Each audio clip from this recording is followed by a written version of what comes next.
Hi. So we're going to take a few minutes to talk about Unit 6 assignments and what they're all about. And I am going to be staring at another computer screen that has the Unit 6 assignments, so that's why I'm looking over here. So first off, we are going to begin on Wednesday um, talking about um, international stuff. So one of the big things that Unit 6 deals with is America's influence around the world and how we relate to other countries and international law and things like that. So we're going to start with that. It's going to be a little bit of a grab bag of a lecture activity where we're going to talk about rule of law, America's um, influence in the world, foreign law, and the Universal Declaration of Human Rights. For the first time since I've been doing We the People, there's actually a state question for Unit 6 about the Universal Declaration of Human Rights, so that's kind of cool. So we're going to spend a little time with that. And then we're also going to look at some other sources, more modern sources of protections of rights. We're going to look at the Canadian Charter of Rights and Freedoms. We're going to look at the South African Constitution of 1996 and also the European Convention on Human Rights. These are obviously a lot more modern than our own Bill of Rights and Constitution, and they are. It's a good way to see kind of how people are approaching the protection of rights and creating rule of law and so forth in the modern day. So that is Wednesday. Thursday is going to be a whole lot of me talking. We're going to talk about immigration for a while. And then we are also going to talk about citizenship. Not citizenship so much in the like 14th Amendment, jus soli sort of way, but what does it mean to be a citizen? How do we get people involved in the political process and so forth? Friday, during fifth period, we are going to, you guys are going to be taking on, taking on some modern problems and discussing how you think we as a nation can and should handle them, how equipped we are to do so, and especially as we kind of move into the 21st century. So I'm going to go ahead and assign these, and I'm just going to do it based on where you're sitting. All right, so the group farthest to the left, underneath the college map, you guys are going to be in charge of diversity and globalization. The next group by the door, you guys are going to be new technologies and income inequality. The group right in front of the stacked chairs in the back, you guys are going to be terrorism and campaign finance. After that, the group next to them is going to be increasing secularization and civic apathy. The group way in the corner, back along the cabinets and the counter, you guys are going to have undocumented immigration and long-term low-level war, like Afghanistan, for example, which seems like it's never going to end. And then the final group by my desk will have gridlock within Congress and between the branches and distrust of our political system. And so basically what you're going to do is just define the issue. You're going to rate it on a scale of 1 to 10. 1 would be, sorry, that's misprinted.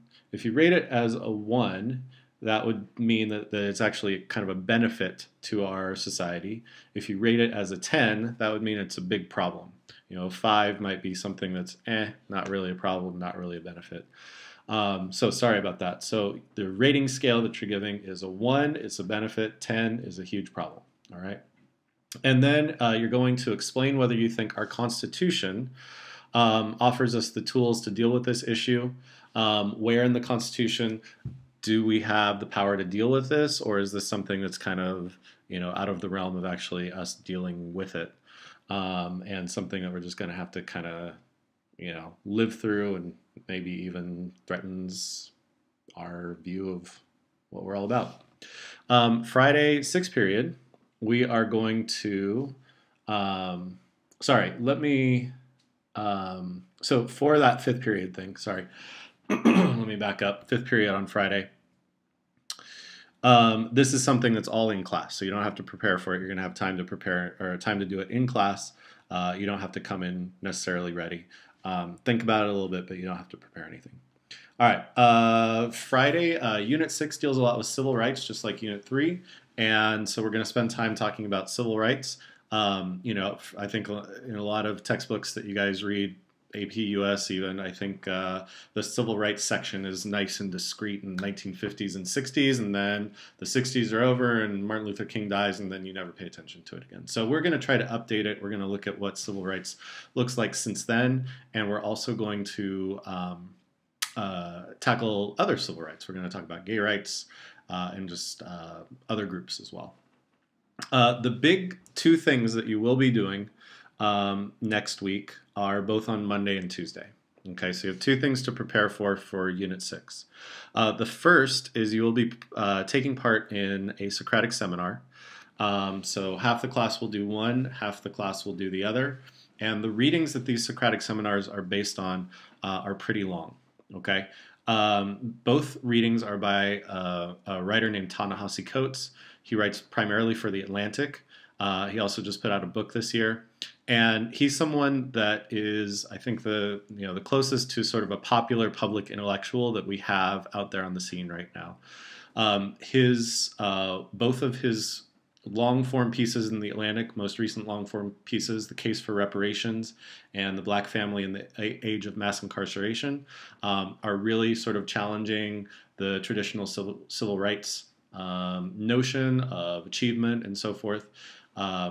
And so half the class is going to do one, half the class is going to do the other. So the half of the class that is closest to the door, you will be reading The Case for Reparations. There's a link on my website, or if you just search for it on The Atlantic, you will find it. Excuse me. And your prompt is, should reparations or some other form of recompense be given to African Americans given the wrongs done to them throughout American history? The other half of the room, which is the half closest to the big map on the wall, you are going to read The Black Family in the Age of Mass Incarceration, and your prompt is mass incarceration the new Jim Crow, or is it just a response to increased crime? There's a lot of discussion going on right now about our system of mass incarceration and what that looks like and how it affects people. So those are your two Socratic seminar prompts. As I said, I want you to tackle Ta-Nehisi Coates because he is, especially if you're in Unit 6, I could see him coming up. He came up last year. Again, he's kind of all over the place right now, very much our current public intellectual. There are a lot of criticisms of his work, especially The Case for Reparations. So I would encourage you, both after you, for both cases, after you read it, see if you can find people out there that have criticisms. He makes some pretty compelling arguments, but it's nice to then have other points of view to kind of balance those out, and you can see who you agree with and bring all that into your Socratic seminar. Remember, for the Socratic seminar, you need to come in with notes of some kind. You can print out the article. Again, they're pretty long, so don't wait until Sunday night for this, okay? Both of them are long articles. This is why I'm only giving you one reading for Unit 6, all right? And then on Tuesday, Monday, I'm sure everything will take a little longer than we think it will. So Monday we have a little bit of overflow time and time to work on drafts. And on Tuesday, you will have your Unit 5 and Unit 6 hearings, which hopefully I will be there for. If I am not there, then you guys need to act as judges. And you guys have done a lot of this with the debates. Some of you sat in last time, so you kind of know the drill. And if I am not there, I'm probably going to just contact you guys and maybe contact a few people to see if you can run the show. It should be, just like last time, plenty of time for all 6 units within the time that we have, 20 minutes per group. We should be able to do it fine, okay? If I am not there, I would like you to share your presentation with me so I can at least look at that. We're going to have an exam on October 6th. October 28th. Unit 6 exam on October 28th.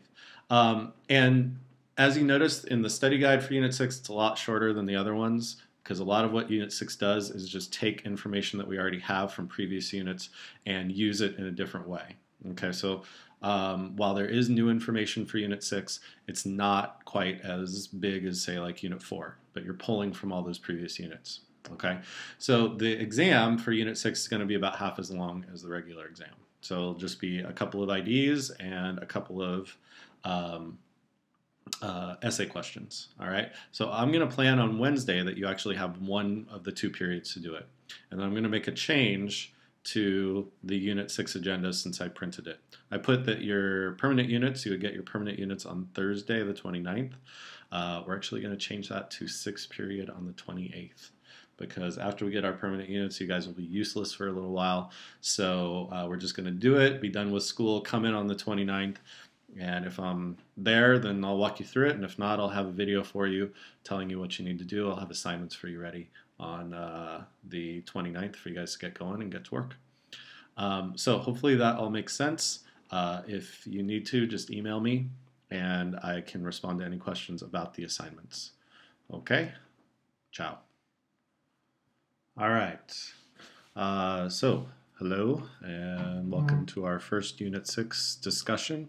We're going to be talking about the United States, its position in the world, its influence on the world, and also some of the problems that maybe we're facing today that might limit our influence on other parts of the world, other countries in the future. A lot of what we're going to be focusing on is rule of law. How do we manage rule of law in our society? Why have we been influential in spreading rule of law and the idea of rights and so forth to other places? And rule of law and rights obviously are inherently linked. Limiting the king or the president or whoever it is has a lot to do with rights and how they're protected. So we're going to start with that, and we're going to look at some new documents as well a little bit later in the period. So let's go ahead and jump into it, and we want to start with a really good quote by former Prime Minister Gordon Brown, British Prime Minister Gordon Brown, and he said, "In establishing rule of law, the first 5 centuries are always the hardest." And I like that quote because a lot of times, and this is especially true of We the People students, but a lot of times in thinking about government, it's like, okay, so let's define rule of law. It's limiting the power of the king. Let's define constitutionalism, limited government, and separation of powers and protection of rights and rule of law and all these different kinds of things. And we have these nice, neat definitions. But then you watch something happen in real time in a real country, and you realize just how incredibly hard it is to establish a system that has rule of law out of a system where there was none to begin with. And I think just to think about that in context, if we think about the Arab Spring, which began in 2011, I believe it was, 2011, yeah. And the major countries that were involved in the Arab Spring were Tunisia, Libya, Egypt, Syria, and Bahrain. All right, 5 countries, 5 major countries. Oh, Yemen's in there as well, that were rising up and protesting the system that was in place in their countries. And of all of those protests, we see Tunisia being the only glimmering possibility of hope of a country moving towards a somewhat democratic system. In fact, the most recent Nobel Peace Prize that was just given went to a group of Tunisians, civil society folks from Tunisia, union workers and or union leaders and so forth, other kinds of people that stepped in to try to save their government when it was just about their new democratic government when it was about to collapse. Besides that, Libya has 2 governments that are vying for control. They both say they're in charge. Egypt had a democratic election, and then the military came in and took over. Syria, as I think we all know, is a complete and total mess, and the lives of Syrians are so awful that they're fleeing by the hundreds of thousands to other countries. Yemen is in crisis, and the leaders of Bahrain basically just clamped down on the protests and stopped them. So of all of these countries that were trying to do something to move towards establishing rule of law, we have one country that is actually seeing some headway. And they had some really big benefits going into it. They had a dictatorship, but it was a pretty mild dictatorship, and there were actually quite a few freedoms in Tunisia that other countries didn't have. So rule of law is a tough thing. Establishing rights, establishing ways that you're going to operate that are going to uphold rights and rule of law is a very, very difficult thing. So we'll hop in here and talk about the United States as a potential force for good. There should have been a question mark on there because I think in in the common American textbook, we are always a force for good. But if you go and ask a lot of other people out there in the world, depending on where they're from, they have a very different point of view. So I think that we can say that we do have some very noble ideals, most notably set forth in the Declaration of Independence and in the Bill of Rights. And I think that most people objectively looking at those, no matter what culture you're from, maybe a lot, let's say most people, would see those as noble, laudable goals that you should be shooting for. And we do have some pretty major influence on other countries. We're going to go into this a little bit more in just a second, but clearly, even beginning with the French Revolution, just a few years after our own independence, and influencing a lot of democracies created over time, some very directly, as in the post-World War II democracies, and some more indirectly. But at the same time, with all of the good things that we've done in spreading the ideas of rule of law and rights and so forth, we also are a country that is pretty often dedicated to the idea of realpolitik. And realpolitik can basically be defined as doing whatever the hell you need to do to meet certain specific objectives. This is most notably seen in our actions during the Cold War, when we helped a lot of really bad people do some really bad things because they were not communist. Think about Diem in Vietnam, for example. We supported him. He was horrible. There are a lot of other examples. One of the biggest examples, though, is one that we don't talk about very much. If you didn't know, our CIA in 1953 organized a coup against a democratically elected prime minister of Iran. Because once he was elected, he decided that he was going to look into perhaps nationalizing the oil industry, which was heavily run by the British and primarily the British, but the Americans to some extent. This didn't serve our needs. We were afraid of, obviously, communistic tendencies, and so the CIA, with our agents on the ground there in Iran, basically created this overthrow of this democratically elected, by no means radical prime minister of Iran. And so we end up with the Iranian Revolution just a couple decades later, and why are they mad at us? Well, surprise, surprise, we kicked out the guy that they elected. They all know it, right? So we are a mixed bag. America is very much a mixed bag when it comes to the idea of rule of law globally. All right, so let's go on and talk a little bit about U.S. influence a little bit more specifically. So first off, we have been very involved in the expansion of democracy over time, which has been a really slow progression. In 1900, for example, there were only 11 democracies out there in the world. By 1950, there were 24. 1980, 38. 1990, we jump up to 63 with the end of the Cold War and more things going on. By the mid-2000s, and this is all a little relative depending on how you classify governments, but in the mid-2000s, we're in the high 80s or so. We've seen a little bit of a dip just recently, but clearly we see this upward trend of democracy going from very few being in the minority to really a pretty widespread system. And I think our biggest influence starts to come in the years after World War II. Clearly, in those years, after we defeated Germany and Japan, we stuck around, and we basically made their governments for them. We made the West German democracy. They took it over, and it became very successful. We made the Japanese democracy. They took it over. It became very successful. They had this nice coupling of economic booms in both of those countries, along with the creation of stable governments to create periods of peace and prosperity. And so, in a lot of ways, those are kind of a model of the United States getting involved and really, in a deep way, trying to spread democracy. Coming to the end of the Soviet Union and the end of the Cold War, we see a huge spike. This is the biggest gain in democracies around the world. And clearly, since the Cold War was a fight over ideologies, right? The Soviet communist ideology on one side and the American democratic rule of law based ideology on the other.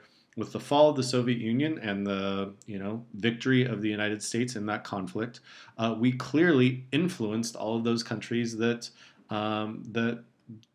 broke away from the Soviet Union. They weren't breaking away from the Soviet Union to go and become dictatorships or something like that. They were breaking away to become more like us and more like the other Western European countries, which are all similar, based in rule of law and so forth.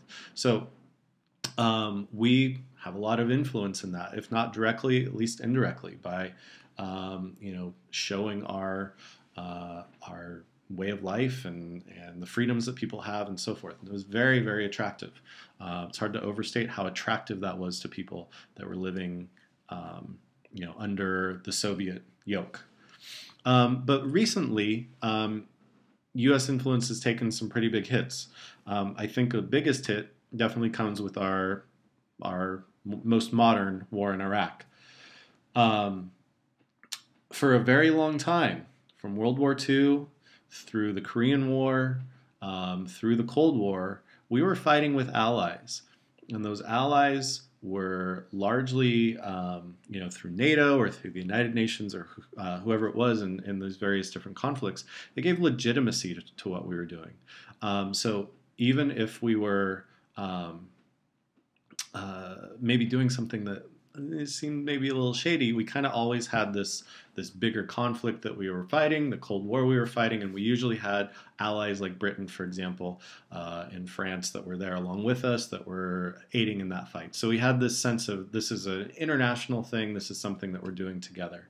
With the Iraq War, we had, because no one else believed our intelligence, and those other countries clearly were right to do so, the idea that Iraq had weapons of mass destruction and that was the reason for going in proved, unfortunately, to be false. And because most other countries didn't believe that they had them and opposed us in going into Iraq in about 10 years ago, 12 years ago, people started to question our commitment to those standards, to rule of law, especially when it comes to international law. When do you attack another country and so forth?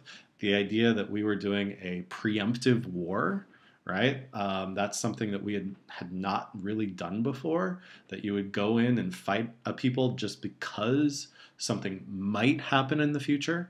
That was something that we really, for the most part, don't do and didn't do. And so the Iraq War, and then to add on top of that, along with the Iraq War and just the war on terror in general, the holding of many people in Guantanamo without habeas corpus, with these long drawn-out military tribunals and so forth. The last 10, 12 years have not been great for the view of America as a upholder of rule of law in the world. And I think that has given bad guys out there in the world a lot of ammunition to kind of stand up and say, well, look, I might be bad, but look, the Americans are just as bad. Look at Iraq, look at Guantanamo, right? Vladimir Putin, for example, he loves to talk about how we went into Iraq. So he's getting involved now in Syria, right? And so if anyone ever questions him, he's like, 2003, America, Iraq, they did what they wanted. I can do what I want. Right, so we've kind of set this pretty bad precedent, I think, globally, by going it alone. We did have allies. Britain was our ally, but the United Nations would not sign off on it. It wasn't a NATO mission or anything like that. It was the United States on its own with whoever wanted to jump on board. So both Iraq and Guantanamo have been definitely black eyes for the idea that America is a global beacon of rule of law, I would say. That said, we do still have influence today. One of the biggest ways that we provide influence around the world or create influence around the world is through cold, hard cash. We give a lot of money to other countries. Um, and sometimes we do it for good purposes, to try to help stabilize a country. Again, Tunisia, we're providing them with quite a bit of money to try to help create a functioning democratic government, to try to support them in that. On the other hand, Egypt, we send a lot of military equipment to Egypt. We have a very tight military bond, primarily because Egypt doesn't fight with Israel, and Israel is our pal. And so, because of the Camp David Accords that were signed between Israel and Egypt back in the late 1970s, we want to make sure that Israel has some protection in the region, and Egypt has always, since that point, has been the country that's going to kind of stand up or at least not fight Israel. So we provide them with a lot of aid, and then of course that aid can go into suppressing the people of Egypt if they want to fight back against oppressive governments. So the world is a tricky place, my friends, very, very tricky. And so at this point, we're going to talk a little bit about a specific author. His name is Francis Fukuyama. And the reason we're going to talk about him is that he talks quite a bit and writes quite a bit about the victory of liberal democracy and then what it means in practice. He talks about the end of the Cold War, and in this book, The End of History and the Last Man. He wrote it in 1992 at the end of the Cold War, and basically he argued that the Cold War, the end of the Cold War, marked marked the end of the evolution of government, and that evolution of government from monarchies to dictatorships to totalitarianism and whatever, all the different kinds of governments out there, had basically reached its logical endpoint with the victory of liberal democracy over the Soviet Union and over authoritarian communism. He saw the Cold War as an ideological competition between these two systems, and he claimed that with the end of the Cold War, there was no real competition for legitimacy in government. Obviously, there are a lot of other kinds of governments out there. There are still lots of dictatorships. There are still lots of just poorly run states and so forth, strong men and things like that. But those governments aren't based on an ideology. They're based on maybe a person, like Vladimir Putin, again, for example. But they don't have a sort of ethos at their core, like we do from our Declaration of Independence, Constitution, and Bill of Rights, and 14th Amendment, and so forth. The Soviet Union had that through the work of Marx and Lenin and so forth. It was based on an ideology, even if it didn't always work that way. But a lot of other countries out there that are non-democracies, they don't have that. They don't have sort of an intellectual underpinning for why they exist as they exist. And so Francis Fukuyama is basically saying that with the end of the Cold War, liberal democracy had won, and more and more countries would be moving towards this system of liberal democracy. A lot of people, though, question whether this is true. You can look to China, for example. China might not have necessarily a ideology that stands behind it, but their model of tight political control, while at the same time having pretty loose economic standards. That's been the sort of model of China for the past, 25, 30 years, something like that, seems to have done pretty well. And so other countries, despite Fukuyama's claim that liberal democracy had won out, other countries are kind of starting to look to China. Again, I'm going to keep coming back to Vladimir Putin, to see that you can have a relatively open economy, but keep tight political control. But I think Fukuyama would say, again, that's not a real competitor. It's going to die out. What happens when Putin dies? What happens when the economy in China slows as it's doing? Do they have an intellectual underpinning that they can go back to? And he would probably say no to that. There are some critiques of Fukuyama's ideas in the end of history that liberal democracy is sort of the logical endpoint of evolution of government. Um, One would be the Arab Spring, as I mentioned before. Why do we keep having all these failures in countries attempting to form democracies?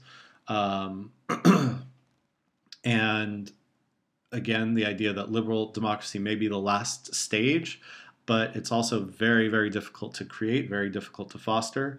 And Fukuyama doesn't really take into consideration other traditions like clans or religion or nation or tribe. ISIS, you could say, might even have an intellectual, ideological basis for its existence. Um, it's probably going to burn itself out before too terribly long, hopefully, fingers crossed. But there are other things that are based on nationalism, based on religion, that you could really see uniting people. And I think that's one of the things that's really kind of scary about our times right now is that with this uh, end to this evolution, if Fukuyama is right, is there regression happening? And that's what we're going to talk about next. All right, so we're going to keep talking about Fukuyama a little bit, kind of going off what I ended the last slide with. More recently, he wrote a book called Political Order and Political Decay. And there's a nice phrase, I don't think this actually comes from him, but it's basically what he's saying. After enlightenment, the laundry. So what does that mean? If I was there, I would ask you, but I'm not. So basically, even if you come to this enlightened phase, right, where you've worked your way through all these different forms of government and you come to the most enlightened version, liberal democracy, and you feel like you're just an enlightened people, you still got to do the laundry. You still got to do the basic things that keep a government functioning. And this is where, even if liberal democracy is the endpoint of evolution, which, again, is arguable, keeping it going is not, it's not autopilot, right? Things go wrong. And attention is paid to the wrong things. So there's drudgery that comes after you reach enlightenment, is basically what that means. So first off, what do democracies need to function well? According to Fukuyama in this book, you need three primary things.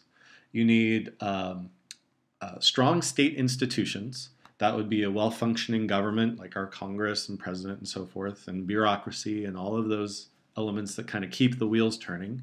You need democratic accountability, so the people need a chance to be able to weigh in and change the direction if necessary. And you need rule of law. And those three things will create a well-functioning liberal democracy. And so, again, kind of going into this a little bit in more depth, democratic accountability, you need required mechanisms for making leaders responsive to their publics, which means, again, free and fair multi-party elections. But that's not enough. Liberal democracies need to have institutions of accountability that also have a central government that can get things done, right? People get very upset at their governments if nothing is happening, which is pretty clear in our case, right? People are constantly upset at our government. And rules and regulations that apply directly and equally to all. So all of those things, again, state institutions that function well, that get things done, democratic accountability, and rule of law. A lot of countries have one or two of these things, but all three are necessary if you're actually going to have a functioning liberal democracy. So, for example, emerging democracies often lack powerful state institutions. They might have democratic accountability and they're working on rule of law, but they can't get anything done. On the other hand, you have a country like China that has a powerful state but has no accountability and no rule of law. So you can kind of see bits and pieces of this all over the place, but you need all three to function well. And according to Fukuyama, he uses the phrase getting to Denmark. He uses Denmark, which seems to be coming up a lot lately. Bernie Sanders referenced Denmark a whole lot at the last Democratic debate. He argues that Denmark is kind of the gold standard of doing all three of these things and keeping the wheels turning. And so Denmark is a country to emulate, according to Fukuyama. Um, Fukuyama's view of the United States is a little more dim.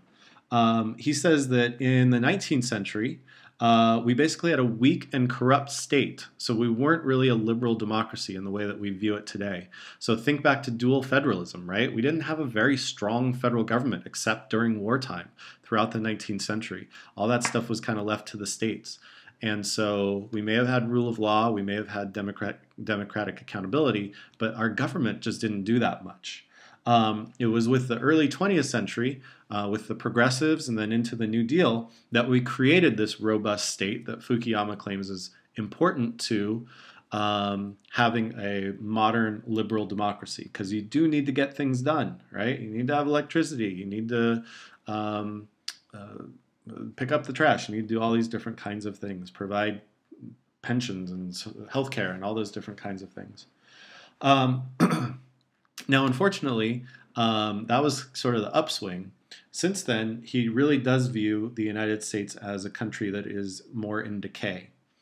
And he says this because we might have some democratic accountability, which is a little questionable when you look at how our districts are gerrymandered and electoral college and all of that. We are pretty good with rule of law, I would say, but our state, the functioning of our state is something that seems like it's kind of breaking down. And he says that even if you, again, going back to that after the Enlightenment, the laundry, even if you reach this stage of liberal democracy, things can get stuck. Right? You kind of create systems for the time that you create them, and then maybe they don't translate so well into future problems, right? So how is our systems created to deal with broadcast TV and radio? How are they dealing with the internet? Should they deal with the internet? Things like that. It's hard for these old structures to keep up with new demands. And he says that the state has become weaker, less responsive, and more corrupt over time, right? Again, think back to Unit 4 when we talked about iron triangles, for example, where you have certain narrow special interests that are getting a lot of favors. He ties this to inequality.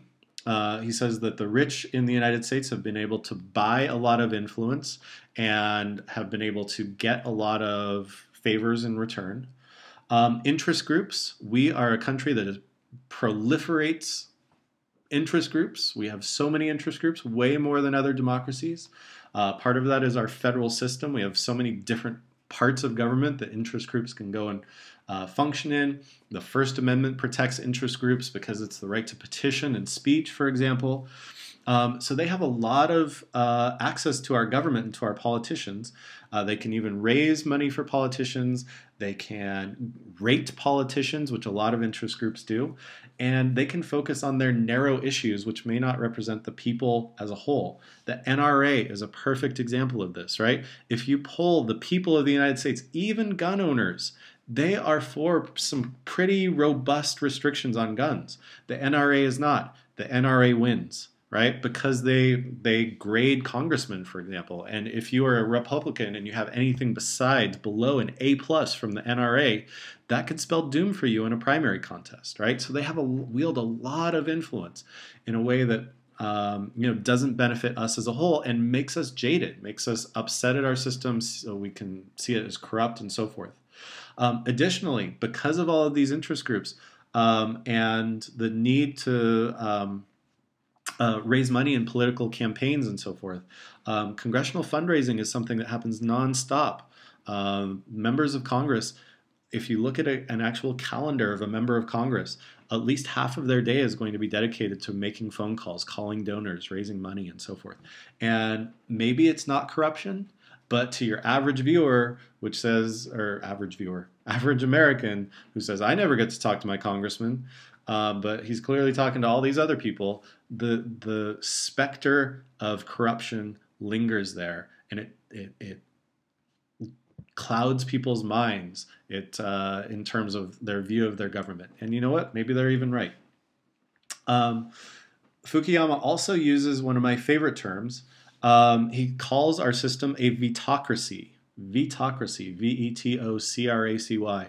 We are the only country that has so many places where a single individual or a small group of individuals can just put the brakes on everything, right? Filibuster, for example, in the Senate. We have holds in the Senate where a single senator can put the agenda on hold for a while or put a nomination on hold. And then look at what's happening in the House right now. Look at these 40 really hardcore conservative people who basically ousted Speaker Boehner. And they've basically just put the brakes on everything in the House. Everyone's afraid of them, right? We have a lot of places where people can basically shut down activity in our government. We had a government shutdown a couple of years ago. There's a potential for one in a couple of months. We're going to run out of money in like 2 weeks, I think, and we need to raise the debt ceiling so the government can borrow more. A lot of those 40 Republicans, hardcore conservative Republicans, don't want to do that. They can put the brakes on that. So our state, right? Our state is not functioning well. Fukuyama also claims that part of the problem with our state is we actually have too much judicial power. We put too much power into the hands of unelected judges to make policy. Roe v. Wade, for example, he uses that as an example. Every other liberal democracy that has abortion legalized has done so through the regular democratic process. We are alone in taking this really important issue and basically just putting it out there, or not putting it out there, basically relegating it to the court. So we, the people of the United States, can't say anything about it. He is very critical of that. And he says that this creates a sort of vicious cycle where people get upset with the system, they participate less. By participating less, they're actually kind of removing authority from the government because you have low turnout. You have people basically saying, none of these jokers speak for me, I don't believe in our government, and it becomes a less sort of legitimate thing. You have more and more people questioning the legitimacy of your government, and it's this vicious cycle. So he really focuses on the fact that we need to get our state in order. Our government, our bureaucracy, our Congress, all of that stuff needs to be in better order. So the conclusion from all of this is that while there is no better option than liberal democracy, making those institutions continually responsive to the changing needs of a society is a really, really, really difficult task. And so I think Fukuyama's critiques and analysis of liberal democracy in general are interesting and important, and really kind of show differences in how different countries are getting to the point where they have functioning liberal democracies. Again, the idea of getting to Denmark. The We the People folks who write the questions, they really like to emphasize the sort of greatness of the American system. I think as a member of Unit 6, whoever ends up in Unit 6, that's great to do. If you want to really emphasize the greatness of the American system, that's wonderful. I think it's way more interesting to kind of compare it to other countries, to see maybe what we're doing well and what we're not doing well. And I think breaking it down to these different categories of, under Fukuyama, a functioning state, democratic accountability, and rule of law, it can be pretty instructive in terms of what we're up to and what we're up against. All right, so we're going to pick up now by talking a little bit about international and foreign law. This is kind of an important and modern issue. Our good old pal right there, Justice Stephen Breyer, is kind of all over the airwaves right now talking about the need to pay attention to international and foreign law, even within our own law. So first off, what is international law? International law is laws and treaties made between states. And international law in a lot of ways generally applies to states, to countries, and not so much to citizens.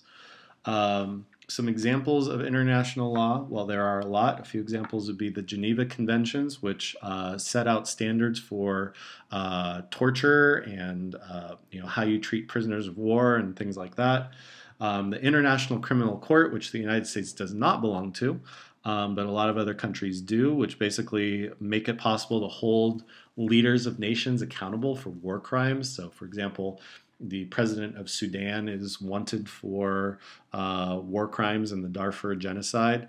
You can't really just go and arrest him because he's the president of a nation, but if he ever decides to go step foot in Brussels, he's in big trouble.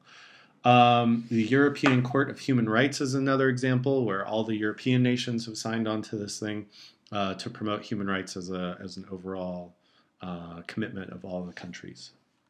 So Justice Breyer very recently wrote a book called The Court and the World. And in it, he says that American courts, and especially the Supreme Court, should regularly look to foreign law as a source for deciding cases. For example, going back to the Eighth Amendment, looking at the cruel and unusual clause of the Eighth Amendment, he questions, what does the word unusual mean? Unusual means not very common. And if we are trying to decide whether the death penalty, for example, is cruel and unusual punishment, he says, why not look around the world? We are one of the only modern industrialized liberal democracies that still has the death penalty. That seems pretty unusual. So by his logic, that might be grounds to start to say, well, hey, maybe the death penalty is not something that we should have and actually does violate the Constitution, the Eighth Amendment of the Constitution. So that's a question. What about cases involving foreigners, the Guantanamo cases, for example? He says looking to international law for that would be important. How would other countries deal with these folks in deciding how we deal with foreigners? And more cases that come to the court involve copyright. So just because I copyright a movie or an album or whatever here in the United States, that doesn't mean it's only sold in the United States. It could be sold all around the world. How do you deal with copyright infringement? National security clearly is something that is not, within our borders. Something outside of that. Privacy.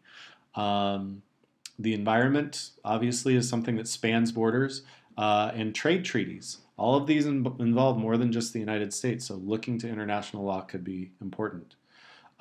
He also points out that citing foreign law is not new. Justice Marshall did it way back in the early days of the Supreme Court. Justice Felix Frankfurter did it more recently. And especially recently, Justice Kennedy does it kind of regularly. In his same-sex decisions, Lawrence v. Texas, for example, he cited other nations and showing that other nations had gone beyond criminalizing sodomy, for example. Death penalty cases as well.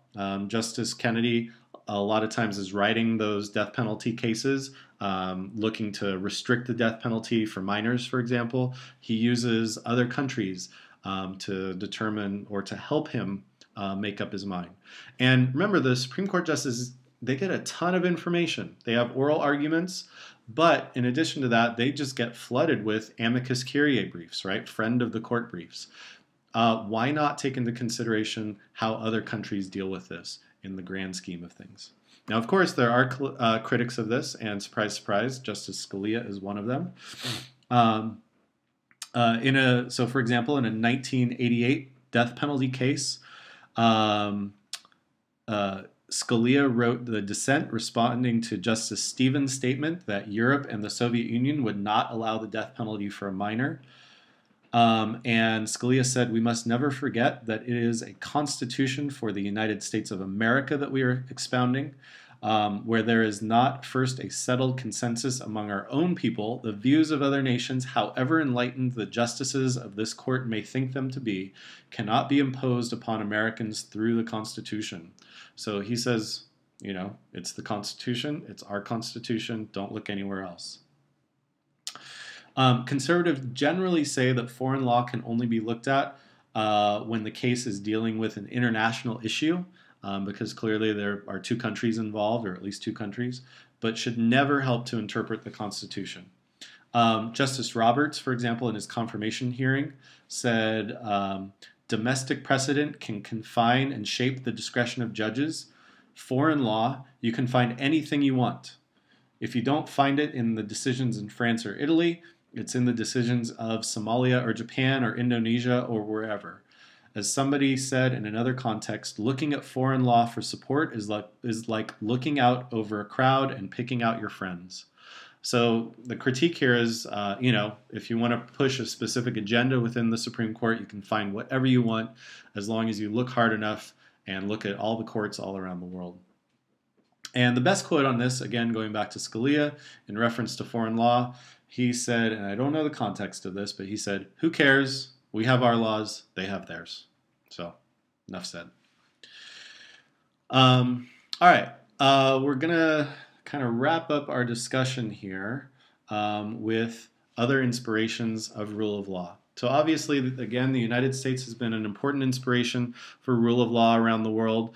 We see the limitations of the United States, though, for example, and we see some of our internal limitations through, kind of studying Fukuyama and so forth. But there are other places to look. The United States is not the end-all, be-all of the idea of rights. One of those places is the United Nations Universal Declaration of Human Rights, which was written very soon after the end of World War II, written in the aftermath of the Holocaust. And if more than anything, the Holocaust, World War II, made clear what the denial of basic human rights can do to people, do to a lot of people. And so the UN Declaration of Human Rights was created to try to promote those ideas, right? To promote the ideas of rule of law and protection of rights. Some people refer to the United Nations Universal Declaration of Human Rights as a new Magna Carta for all people. I believe Eleanor Roosevelt, who's pictured here, actually called it that.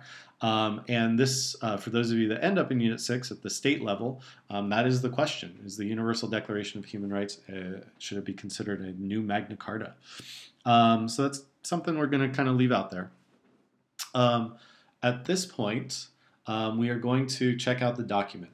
So you're going to grab We the People textbooks from the back cupboard, and I'm just going to have you guys spend 5 minutes or so perusing it. Just look it over. It's a really interesting document. Take a look at the kinds of rights. How are rights protected in the document, in the Universal Declaration of Human Rights? Are they positive? Are they negative? How specific are they? How long is it? All that kind of, all those things. Try to find some rights that you like. Try to find some rights that you dislike, or you're kind of like, how would that even work? So yeah, just take a few minutes to do that. And I'm going to ask, let's see, Abdullah, you're in charge. So after everyone looks for 5 minutes, you get to just call on some people for another 5 minutes or so to get some feedback on the document. Just try to have sort of an open discussion on what the document is all about. Go ahead and hit pause right now and go for it. All right, so you should be done talking about the Universal Declaration of Human Rights. We're now going to move on to our kind of big activity that we're going to do, and this is laid out in your Unit 6 overview, your Unit 6 guide. And we're going to end by taking a quote from Ruth Bader Ginsburg in an interview by an Egyptian TV station kind of in the middle of the Arab Spring, when it kind of looked hopeful for a democratic transition in Egypt. And she was asked, well, if you were going to create a new constitution for a new country, would you look to the United States as a model? And she basically said, probably not. And the three that she mentioned are the three that we're going to look at. She encouraged people to look at the European Charter on Human Rights, the Canadian Charter on Rights, and the South African Constitution. And so at this point, when I'm done speaking here, you're going to pause one more time, pause this video one more time. You guys are going to grab Chromebooks, which you should have. Go to my website, go to Unit 6 on my website, and or you can just search them. But there's links on my website to the South African Constitution, to the European Charter, sorry, I'm forgetting their specific names, and the Canadian Charter. And you are going to just follow the instructions there that I do not have in front of me. But basically, you're going to be looking at how rights are protected. And one group, so let's just go ahead and assign it here real quick. So the group closest to the map, the group closest to the college map, closest to the door, those two groups are going to look at, let's say, the Canadian charter. The two units that are right in the middle of the classroom, why don't you guys do the European charter? And the two that are under the big world map on the far end of the room, why don't you guys take the South African Constitution? And then between the units, if the first of the two units, sorry if this is confusing, but the first of the two units looking at Canada, please compare the document to our Bill of Rights. This is again in the instructions for Unit 6. The other group, compare it to the UN Declaration of Human Rights, which seems to be more of an influence, and you're going to report out to the class after about 10 or so minutes of looking at your document. Middle groups, the group closer to the door, let's say that you are going to compare it to the Constitution. The other group, so this is for the European Charter, the other group you're going to compare it to the Universal Declaration of Human Rights.